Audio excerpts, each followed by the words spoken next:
श्री राधा कृष्णाय नमो नमः। सर्वप्रथम मैं भगवान श्री राधा कृष्ण के श्री चरण कमलों की वंदना करता हूँ। आप सभी भक्त और श्रोता जनों को भी सादर नमस्कार करता हूँ। ग्रंथ श्री श्री राधा रस सुधा निधि से आज हम उस अध्याय का श्रवण करेंगे जिसका शीर्षक है श्री राधा के लीलापांग की नृत्य कला, जो इस ग्रंथ में इस प्रकार से वर्णित है।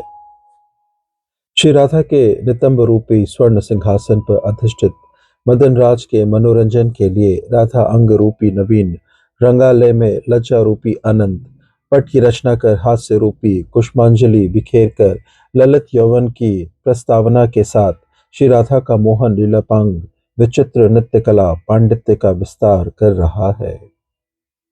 चाहे स्फूर्ति हो चाहे स्फूर्ति का विराम, श्रीपाद की राधा रसवादन की परंपरा बराबर चल रही है। महाप्रभु की करुणा की प्रकट मूर्ति श्रीपाद स्वयं भजन कर जगत को भजन की परिपाटी सिखा रहे हैं। महाप्रभु ने भी विश्व को भजन शिक्षा देने का भार इन परिकरों पर रखा है। श्रीमद सनातन गोस्वामी पाद ने निर्वेद वश रथ चक्र के नीचे देह त्यागने का संकल्प किया तो महाप्रभु ने कहा, तुम्हार शरीर आमार प्रधान साधन, ए शरीरे साधिब आमी बहु प्रयोजन, भक्त भक्ति कृष्ण प्रेम तत्वे निर्धार, वैष्णव वे कृत आर वैष्णव आचार, कृष्ण भक्ति कृष्ण प्रेम सेवा प्रवर्धन, लुप्त तीर्थ उद्धार आर वैराग्य शिक्षण। इसलिए इन परिकरों से ही साधक को भजन की परिपाटी सीखनी होगी। श्रीपाद किंकरी के रूप में श्री राधा के माधुर आस्वादन के साथ साथ किस प्रकार अभिष्ट का सेवा आस्वादन कर रहे हैं, यह साधक को ध्यान में रखना होगा। यह परिकर असाधारण किंकरियां हैं। किंकरी के आसन से कभी उतरते नहीं। ललिता विशाखा आदि में समय समय पर नायिकात्व भी आता है, पर किंकरियों का हृदय तो जागृत स्वप्न सुषुप्त तीनों दशाओं में राधा पद्मक ज्योति से समालोकित बना रहता है।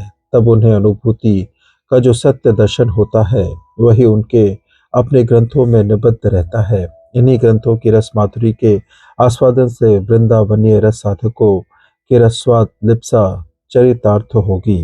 पिछले श्लोक में श्रीपाद साधक वेश में रोते रोते अपने प्राणाभिष्ट श्री राधा रानी का आह्वान कर रहे थे। उनके प्रत्येक संबोधन में लीलामयी के मधुर लीला रस की आस्वादन माधुरी निहित थी। प्रार्थना कर रहे हैं, स्वयं रूप माँ विशुक अपने उसी लीला माधुर्य में स्वरूप को प्रकट करो, लीला राज्य में ले चलो। देखते देखते स्फूर्ति की देवी आंखों के आगे उदित हो गई। उत्तर गोष्ठ है। महाभावती व्रज सुंदरियां श्री कृष्ण दर्शन के लिए अत्यंत उत्कंठित है। कृष्ण दर्शन के बिना जिनका एक एक क्षण कोटि कल्पवत बीतता है, पूरे दिन की पुंजभूत श्री कृष्ण विरह वेदना उनके तन मन में किस अकल्पनीय अवस्था की सृष्टि करती है, यह बात सत्य ही मन वचन के अगोचर है। श्रीमद सनातन गोस्वामी पाद ने वर्णन किया है, उत्तर गोष्ठ में श्री कृष्ण के व्रज आगमन काल में कोई व्रजांगना तो संभ्रम रूपी विघ्न से घिरी होने पर भी किसी की बात की अपेक्षा ना कर जिस ओर से वेणुनाथ मिश्रित गायों का हांबराव कर रही थी, उसी ओर स्खलित पैदों से दौड़ पड़ी। कोई विपरीत भाव से भूषण धारण कर जाने लगी, कोई कोई नीवी बांधते बांधते, कोई केश बंधन करते करते व्याकुल उठी, कोई कोई गोप सुंदरी तो वृक्ष की तरह स्तंभित हो गई, कोई मूर्छित होकर पृथ्वी पर गिर पड़ी, कोई कोई मोह दशा को प्राप्त होकर भी अश्रुलता युक्त चेहरे से सखियों द्वारा ले जाई गई। सखिया प्रेम भरा कुला श्री राधा रानी को चंद्र शलिका से दिखा रही है। सखी, ये देखो श्री नंदन नंदन आ रहे हैं। नागर नहीं देख रहे, इसलिए स्वामिनी पूर्ण दृष्टि से उन्हें देख रही है। नयन चषकों से श्याम सुंदर की रूप माधुरी का आस्वादन करने से दिन भर की पुंजीभूत विरह व्यथा का उपशम हुआ।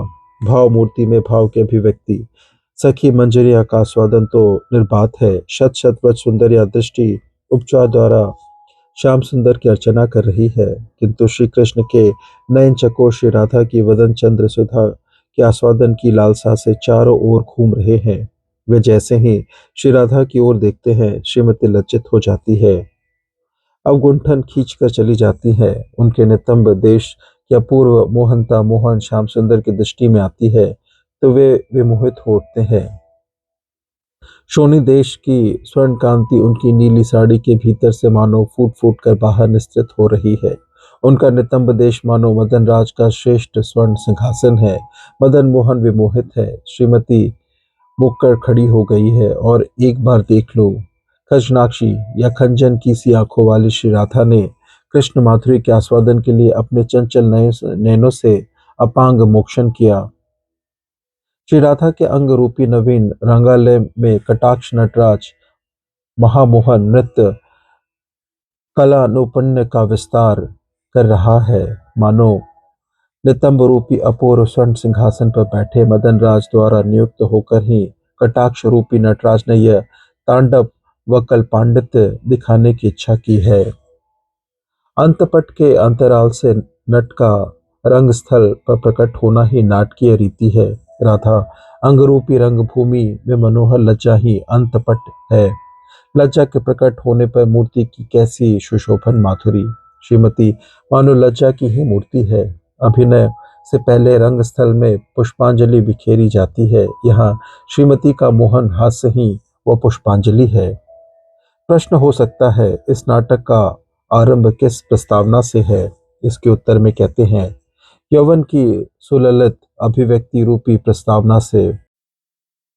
नित्य सिद्धा व्रज सुंदरियों की क्रम लीला में वह संधि आने पर मदन राज के प्रथम अधिकार का विस्तार होता है। मदन की राज पहल प्रचार श्लोक की रचना परिपाटी कैसी अपूर्व है। लीला में श्रीमती के अंग प्रत्यंग की माधुरी सर्वोपरि लीलापांग पर श्याम सुंदर की मधुरता देखकर श्रीपाद ने अपनी अनुभूति का रस अपूर्व काव्य कला द्वारा श्लोक के रूप में व्यक्त किया है। शील कविराज गोस्वामी पाद ने इस प्रसंग में लिखा है, श्री राधा के अपांग मोक्षण रूपी बाण द्वारा मर्म स्थल के विद्ध होने से कृष्ण जितने व्याकुल हुए थे, अनन्या समस्त व्रज सुंदरियों के कटाक्ष बाणों से सर्वांग छिन्न भिन्न होने पर भी उतने व्याकुल नहीं हुए।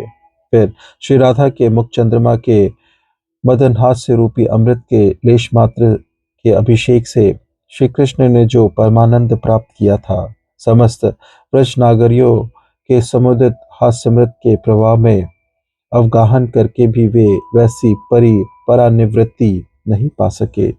शील विश्वनाथ चक्रवर्ती पाद ने पारस्परिक सौंदर्य माधुर्य आस्वादन से शुद्ध श्री युगल की मोह दशा एवं स्वजनों द्वारा उस समय उन्हें दिए गए प्रबोध का वर्णन किया है।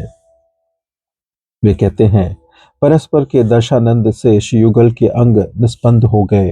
ये देखकर इस आशंका से कि पीछे दूसरों को पता चले, ललितादि सखियों ने श्री राधा की और शुभलादि सखाओं ने श्री कृष्ण की मूर्छा दूर कर उन्हें प्रत्याशाब्द हृदय किया, अर्थात रात्रि में तुम दोनों का मिलन संपादित होगा।